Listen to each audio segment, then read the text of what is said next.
Hey, this is Dave DeCamp from antiwar.com. This is anti-war news for Wednesday, March 6th, 2024.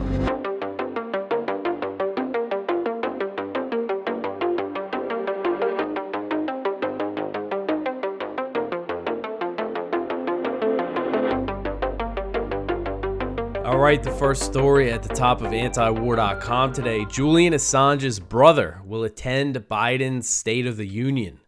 So Representative Thomas Massie, Republican from Kentucky, he will bring Gabriel Shipment, who is the brother of WikiLeaks founder Julian Assange, to President Biden's State of the Union address this Thursday night.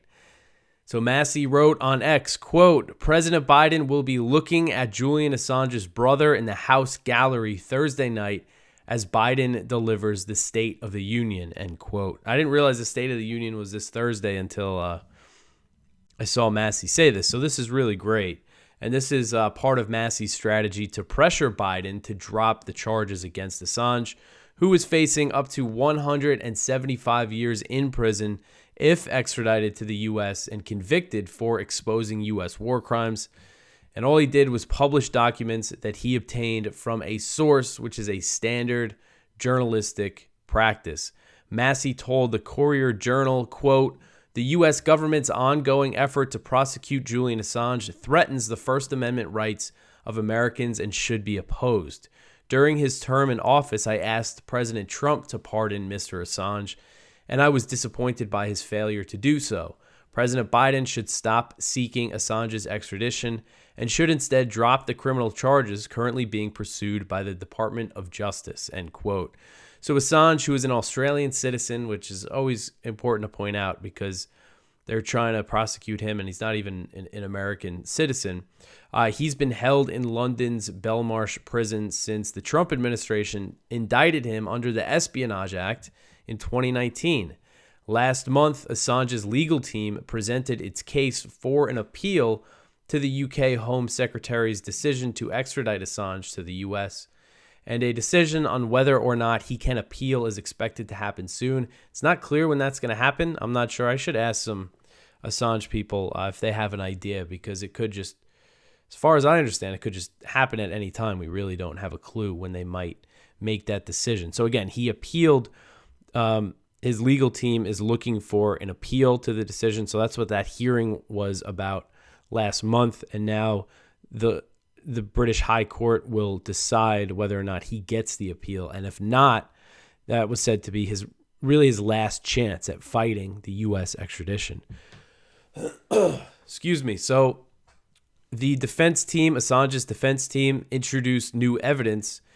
They mentioned new evidence in this appeal hearing, including this bombshell report from Yahoo News, which said it revealed that the CIA under Mike Pompeo at the time considered kidnapping and even discussed assassinating Assange over WikiLeaks publishing that detailed the CIA's hacking tools. And this is known as a release known as Vault 7. And this happened in 2017. So according to this Yahoo News report, they were so angry about it that they wanted revenge. And so the fact that should be enough to dismiss the case altogether. But unfortunately, they haven't yet. So WikiLeaks and Assange supporters are asking Americans, one way that we could put pressure on Congress, put pressure on our representatives to oppose the extradition, is call our House representatives to support H Resolution 934, which is a bill that was introduced by Representative Paul Gosar of Arizona. And it calls for the U.S. to drop the charges against Assange. So you could call your rep and tell them to support that, because it threatens our First Amendment rights. This case is so important. So hopefully this gets some more media coverage and puts more attention on Assange's case. All right, so this next one here, this is some good news. Daniel Hale, the drone whistleblower, has been released from prison. So this article is from The Dissenter, which is Kevin Gastola's website, and it's by Kevin Gastola, and he's great on covering whistleblower news and the Julian Assange, the case against Assange. He wrote a book on it. It's a really good website, The Dissenter. And this is about Daniel Hale, who leaked papers, the drone papers, I believe that's what they call them, to The Intercept, which revealed huge numbers of civilian casualties in the U.S. drone war. A very heroic whistleblower, and he's out of jail, which is good after 33 months. So drone whistleblower Daniel Hale was released from prison in February after spending 33 months in some of the harshest confinement conditions ever imposed on a person for disclosing classified information to the press. Though President Donald Trump's Justice Department indicted Hale, his case became the first major Espionage Act conviction secured by prosecutors under President Joe Biden. So Hale wrote an opinion article for Al Jazeera English saying that he was free, and he marked his freedom by weighing in on the decision by special counsel Robert Hur to not recommend charges against Biden for mishandling classified information. So he basically compared what he did to what President Biden did and found a lot of similarities. But of course, Biden was let off the hook and Hale was thrown in prison and basically forced to make this deal, or he would have faced an unwinnable trial and could have been locked up for much longer. So Hale was a signals intelligence analyst in the U.S. Air Force. He was deployed to Afghanistan and stationed at Bagram Air Base. And Hale later worked as a contractor for a firm known as Leidos. His contracting job gave him access to documents on the U.S. military's drone program, which he shared with journalist and Intercept co-founder Jeremy Scahill. Documents from the 2010s, which Hale revealed, brought attention to the sheer amount of civilian deaths caused by targeted killing operations. For example, during one 5-month period of Operation Haymaker in northeastern Afghanistan, nearly 90% of the people killed in airstrikes were not the intended targets, meaning that they were civilians. 90%. Hale also released a watch listing guidance document that showed more than 40% of the people in the U.S. government's database of terrorism suspects had no recognized terrorist group affiliation. The document helped Muslim Americans clear their names and forced the government to remove them from the no-fly list. So very important stuff that he leaked. Very, very important. And on March 31st, 2021, Hale pled guilty to one count of violating the Espionage Act. The U.S. Justice Department had him jailed at the Alexandria Detention Center until he was sentenced to 45 months in prison on July 27th. So his sentence was 45 months, and he got out after 33 months. I'm not sure if some time that he served before the sentencing counted. I don't know if he got off a little early. But either way, it's good that he got out. He should have never went to jail in the first place. Just a really, really important whistleblower. All right, so the next one here. Israel is still blocking a U.S. flour shipment into Gaza. So Israel is still blocking a U.S.-funded flour shipment into Gaza that was announced by the White House 46 days ago, a U.S. official told the Times of Israel on Tuesday. So Israeli Finance Minister Bezalel Smotrich initially said that he blocked the shipment because it was going through the UN's Palestinian relief agency known as UNRWA. About 2 weeks ago, U.S. officials said that Israel agreed to unblock the shipment and send it through the World Food Program, but it still hasn't entered Gaza, where children are dying of starvation. And the flour is currently stuck at the Israeli port of Ashdod. Israeli Prime Minister Benjamin Netanyahu told the U.S. in January that he would allow the shipment to go through, but he has not been true to his word. The U.S. official speaking to the Times of Israel did not elaborate on why the flour continues to be blocked. I think it's pretty clear that this is part of the Israeli campaign in Gaza is intentional starvation, the weaponization of food and basic goods. State Department spokesman Matt Miller referenced the flour when he was asked about Israeli ministers who are restricting aid to Gaza. He said, quote, "You have seen ministers in the Israeli government block the release of flour from the port at Ashdod. You have seen ministers of the Israeli government supporting protests that blocked aid from going into Kerem Shalom," end quote. And Kerem Shalom is the border crossing, the one border crossing that Israel has opened into Gaza and you've had all these protests, Israelis showing up and trying to block aid trucks. And members of the Israeli government, including Ben Gvir, who's the Minister of National Security, which means he's in charge of the police, openly support these protests. Miller insisted the U.S. has said the restrictions on aid are unacceptable, but the Biden administration is not using its significant leverage over Israel since it continues to provide unconditional military aid for the slaughter and starvation of Palestinians. Instead of using its leverage on Israel, the U.S. began dropping aid from planes over Gaza. Nothing says Israel is upholding its commitments like dropping aid from the sky. And there was another airdrop on Tuesday that the U.S. military said was about 36,000 meals. And Oxfam and other aid groups have, basically said the purpose of these aid drops are just to run cover, just PR purposes for the U.S. to say that they're doing something while still supporting the government and the military that's starving the Palestinians. So on Tuesday, an elderly Palestinian man died of dehydration and malnutrition in northern Gaza. And in recent days, at least 16 Palestinian children have died of starvation, and that number is going to increase rapidly if the situation on the ground doesn't dramatically change. Israeli War Cabinet Minister Benny Gantz was in Washington on Tuesday, and he was there on Monday. He met with U.S. officials there. And this trip, again, was not approved by Netanyahu. He apparently was very unhappy about it. According to a report from Axios, U.S. officials really expressed their criticism and frustration to Gantz about the humanitarian situation in Gaza. The report said that the slaughter of over 100 Palestinians waiting for aid by Israeli forces was a turning point for the U.S., and publicly, administration officials have also sharpened their rhetoric. We're seeing Biden go out there and say they got to let this aid in.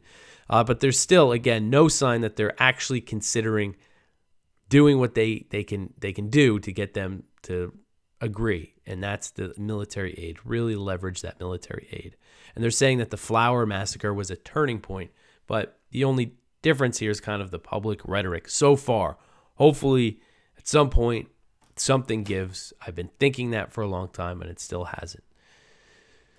All right, so the next one here, poll shows that young Americans' support for Israel is plummeting. This article is from Kyle Anzalone at the Libertarian Institute, and it says a new poll found that young Americans' support for Israel is plummeting. Over the past year, the number of adults under 35 who view the country favorably has decreased by 26%. In that age group, more Americans sympathize with the Palestinians. The results from Gallup's World Affairs Survey show support for Israel and the Palestinian Authority has decreased among all ages. For younger Americans, approval for Israel dropped significantly. The number of Americans aged 18 to 34 who view Israel favorably decreased from 64% to 36%. So that's a pretty big drop, and it's no surprise. Younger people can see with their eyes what Israel's doing in Gaza, see all the children that are being killed. And this is something that's going to be a problem for Israel when it comes to there's future support from the U.S. is the fact that the youth doesn't view them the same way and does not think that the U.S. should be needs to have this special relationship with Israel. And this is not just a partisan thing. I know it's more prevalent among Democratic voters and left-leaning people, but also younger Americans on the right, Republicans or libertarians, whatever they call themselves, are also not too favorable of Israel, especially, again, with what they're doing right now in Gaza. All right, so the next one here, Israeli soldier boasted of running over a dead Palestinian with a tank. This article is from Middle East Eye, and it says that an Israeli soldier is alleged to have posted a video of a Palestinian man's body and boasted about running him over with a tank. Daniel Lurie, who is, according to his profile on X, is a 22-year-old Israeli reservist, posted a video on Monday featuring the dead body of a Palestinian seen through a tank window. Alongside the video, he wrote, quote, "A second later, I accidentally ran him over with a Merkava Mark IV tank weighing 65 tons, 1,500 horsepower," end quote. And he put a little smiley face in there. And his account has since been deleted, but people have archived and screenshotted the tweets and stuff. So this isn't verified, but I thought it was, we've seen other I've seen videos of, I'm not sure, again, like I couldn't confirm them, but videos of what looks like a Palestinian getting run over by a tank, and it was very horrific. And we know that the Israeli military is basically running this snuff Telegram account showing all these atrocities, dead bodies and things in Gaza. All right, so the next one here, the big news on Tuesday is that Russia hawk, notorious Russia hawk, Victoria Nuland, is resigning from the State Department. So Victoria Nuland, who is most known for her role in the 2014 coup in Ukraine, will be retiring from the State Department in the coming weeks. And Secretary of State Antony Blinken announced this on Tuesday. So Nuland has worked as the Undersecretary of State for Political Affairs since 2021, which is considered the third highest spot in the State Department. And she served as the acting Deputy Secretary of State for a few months until the position was filled by Kurt Campbell, who's a China hawk. He's known very well as one of the most hawkish on China in the administration. Fortunately, they can't ever put any kind of non-hawk in these positions, but Nuland is the wife of Robert Kagan, who's one of the most influential American neoconservatives. He was part of the Project for a New American Century, the group of neocons credited with, hatching the plan for the invasion of Iraq. And Nuland has worked through multiple administrations. She was in the George W. Bush administration. She was actually a deputy foreign policy advisor to Dick Cheney from 2003 to 2005. So that means during the invasion of Iraq, she was a foreign policy advisor to Dick Cheney. So this is who we're dealing with here. And later she served as the U.S. representative to NATO in the Bush administration. In the Obama administration, Nuland worked as a State Department spokeswoman and then as an assistant Secretary of State for European and Eurasian affairs. And that's where she supported the Maidan protests in Ukraine in 2013 and into 2014, which led to the overthrow of former President Viktor Yanukovych. And the most notorious thing about this is the leaked phone call between Nuland and Jeffrey Pyatt, who was the U.S. ambassador to Ukraine at the time. And they're discussing who should be in the next Ukrainian government. Openly, not openly, it was a private phone call, I guess, but this was leaked, a damning piece of evidence of the U.S. meddling in that uprising and coup.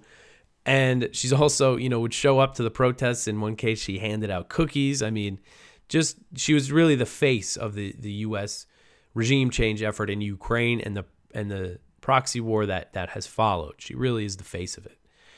And there's this article written by Robert Parry on Consortium News that I always think about. It's titled "The Mess That Nuland Made," and there's just something about that title that I remember when Russia invaded Ukraine. Excuse me. I couldn't stop thinking about that title because all this blood that is on this woman's hands. So what does this mean? Does this mean that there's a change in policy coming when it comes to Ukraine? I don't know. She's 62 years old, which isn't, a lot of government officials, just look at Biden and Nancy Pelosi, they like to cling on to power for as long as they can.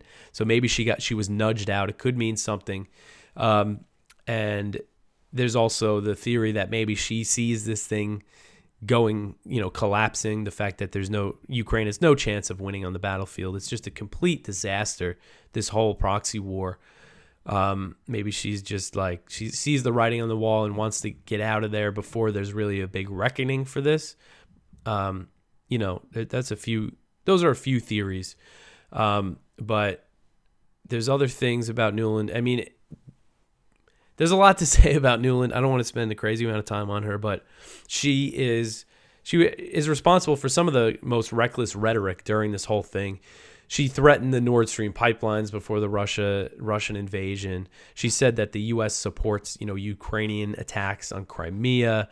Lots of things. The latest thing I saw, she was on CNN recently and said that the U.S. is going to tighten the noose on Putin. Again, despite the reality on the ground on what's happening in Ukraine, that Ukraine is clearly losing this war, and Russia's military has just gotten bigger. So Nuland will be replaced by John Bass temporarily until they nominate someone. So John Bass is another career U.S. government official. I never heard of him. I saw Aaron Mate on Twitter pointing out that he also worked for Dick Cheney at one point in his career, and I looked at his biography on the State Department's website, and that's true. He worked on the staff of former Vice President Dick Cheney. So another neocon, it looks like, is going to be the acting official in this position for now.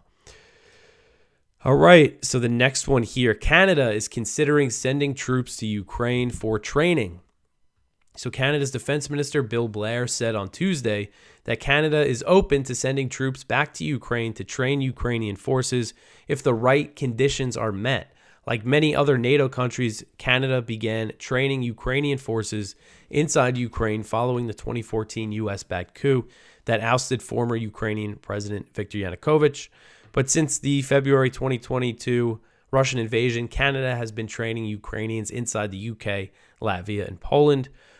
And the Discord leaks, they confirmed that there were NATO Special Operations Forces in Ukraine, but there was no sign that there was any Canadians there. I haven't seen that claim made by any reports either. So Blair said, quote, "Right now, circumstances are not appropriate for that training to take place in Ukraine, but we're going to continue to train. We have had a number of discussions with Ukrainians that suggest when the conditions are right, we may be able to return," end quote. Blair's comments come after Macron stirred an uproar by saying NATO should not rule out sending troops to Ukraine. And then Russian media leaked that recording of German military officers saying that there's British soldiers on the ground helping with Storm Shadow missile strikes, which is just crazy. And all these things, of course, risk a direct war with Russia, risk World War III, nuclear war. It's completely insane. Now this is just something they're all talking about. Yeah, we might send troops to just really reckless stuff. All right, so the next one here. Senator Marco Rubio says that Ukraine can't win, but backs more U.S. aid anyway. This article is from Will Porter at the Libertarian Institute, and it says that Republican Senator Marco Rubio has acknowledged that Ukraine will not achieve victory over Russia, saying he has long known Kiev would not prevail, but avoided the issue in public. The lawmaker nonetheless called for additional U.S. military support, hoping to create leverage for future peace talks. So he said, quote, "I'm just being honest, and in the past I have tried not to talk about this publicly because I thought it would undermine the leverage that Ukraine had, but now it's the reality. Neither side is going to be able to achieve victory as defined in the most idealistic terms," end quote. I would say when it comes to Russia, that's not necessarily true because they have time on their side. They know that they can outweight the West. And if things, collapse even more for the Ukrainians, they can keep pushing in and take the whole Donbass region and then kind of assess where they're going to go from there. But it's really something here. What Rubio is saying is essentially, I haven't talked about the fact that Ukraine can't achieve victory publicly because basically for propaganda purposes, basically admitting that he was lying to the American people about this proxy war the whole time here. That's essentially the admission. All right, so the next one here, 4 Lebanese civilians reported killed in an Israeli attack. This is from Jason Ditz. So Israel has continued escalating strikes against southern Lebanon on Tuesday, hitting a 3-story house in the southern village of Hula. Initially, a couple and their 25-year-old son were reportedly killed, but subsequent reports said that 4 members of the same family were killed in the attack.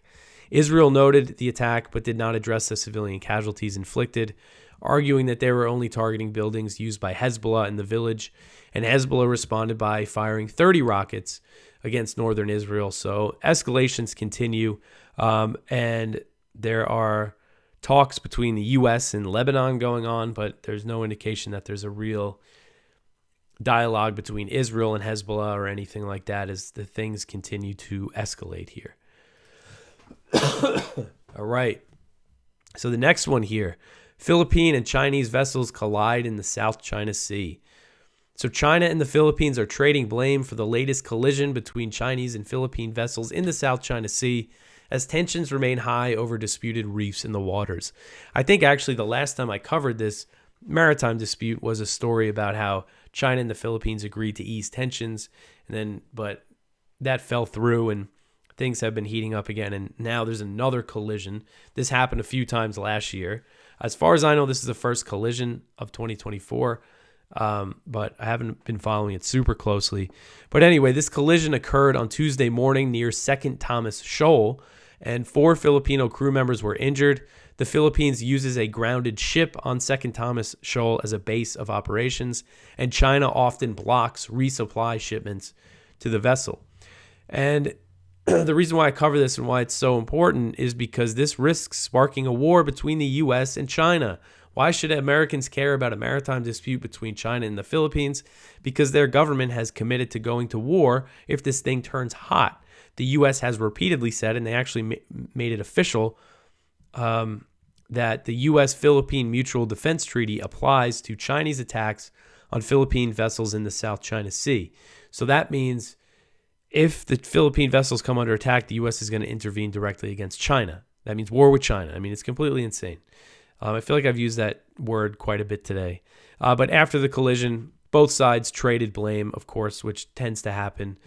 And again, it's just tensions are still very high. And tensions have gotten high since Ferdinand Marcos Jr. became the Philippines president in 2022. Before that, Duterte, his predecessor, was much friendlier with China, but Marcos is being emboldened by the U.S. The U.S. is opening 4 new military bases in the Philippines, increasing all these military drills and patrols in the South China Sea, and basically saying, we got your back, go for it. Try to get these reefs, try to, keep China out of there. So it's a very volatile situation. All right, so the next one here, the U.S. rejects sending troops to Haiti after a diplomat floats the idea. So this article is from Kyle Anzalone. And a few days after U.S. and Haitian diplomats discussed sending U.S. Special Forces to Haiti to help Prime Minister Ariel Henry regain control over the capital city, a White House official dismissed the idea of deploying soldiers to the Caribbean nation. According to McClatchy, D.C., U.S. and Haitian diplomats held frantic conversations late last week that raised the prospect of an emergency deployment of U.S. Special Forces. On Monday, the outlet reported speaking with a White House National Security Council official who dismissed the possibility. So the U.S. is saying that they're not sending troops, but they are calling for this deployment. They want Kenya to lead an intervention force, a police force, into Haiti. So they want an intervention in Haiti. They don't want to send U.S. troops, I think, just because for PR purposes, the dark history of Western involvement. They want to send an African force over there. And things have really, for Henry, the prime minister, I'm not even sure if he's in Haiti right now. I know he was in Kenya when things started to really pop off. You have these gangs fighting, and then there's also this one group led by a guy named Jimmy Cherizer, who is also known as Barbecue. That's his nickname. And I know Dan Cohen, who is a journalist who covers Haiti a lot, and he says the characterization of Barbecue, I'm going to call him that because I might be butchering his last name. He is more of kind of leading an uprising against the government more than just being a gang leader. There are other gangs, criminal gangs, but his is more about an uprising against this government. And Henry came into power when the previous prime minister, Jovenel Moïse, was assassinated. And he's just been in power ever since. So he wasn't elected, and he doesn't have popular support. So that's a big factor here. And just the U.S. has just got to stay out of Haiti's business. The West has got to stay out of Haiti's business. The UN has to stay out of it. It's just not going to...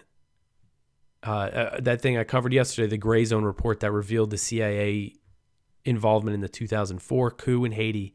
This goes back and back and back.